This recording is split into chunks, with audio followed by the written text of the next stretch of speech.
Hello dear students Utkal एजुहेब रे तुम मानक स्वागत प्ले आज आम देखा ईश वंदना हिंदी तुम षष्ठ क्लास हिंदी देखो।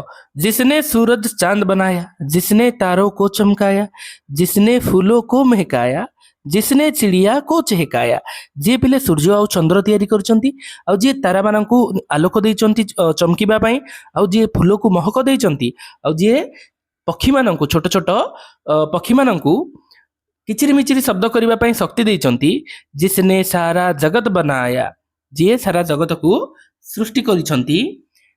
हम उस ईश्वर के गुण गाएं, उसे प्रेम से शीश झुकाएं। आमे सेई ईश्वर को प्रणाम करबा आउ तांको आगरे मुंड नुइबा।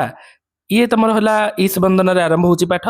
वर्णमाला तुम जानिछ पिले अ ठू ल पर्यंत हिंदी रो जो माने जानिन एठू लिखि दियो नोट रे।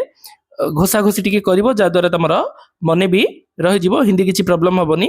ठीक अच्छे पज करके लिखिदियो जो मैंने गोटा स्क्रीनशॉट नहीं पोस्ट भी करदेवी। ठीक अच्छे मात्रा गुड़िक का नहीं कि गा चा एटा जोड़ आकार इकार ये सब जानी हिंदी बहुत पिला माने जानी नाई जदि जानी या प्रैक्टिस करवा देखिकी पढ़ो पिले। ठीक अच्छे कौन पढ़ बड़ पाटे आम कलम एनक औरत कर कंटिन्यूअसली पढ़ी पढ़ी ए पर्यंत जीव जहाद्वारा तुम कौन शब्द गुड़िक जापर नहीं कि ए प्रकार लिखब पिले हाफ हाफ करके केमती कंप्लीट होची ये सब प्रैक्टिस जो मैंने जानिच किसी करवा दरकार नहीं।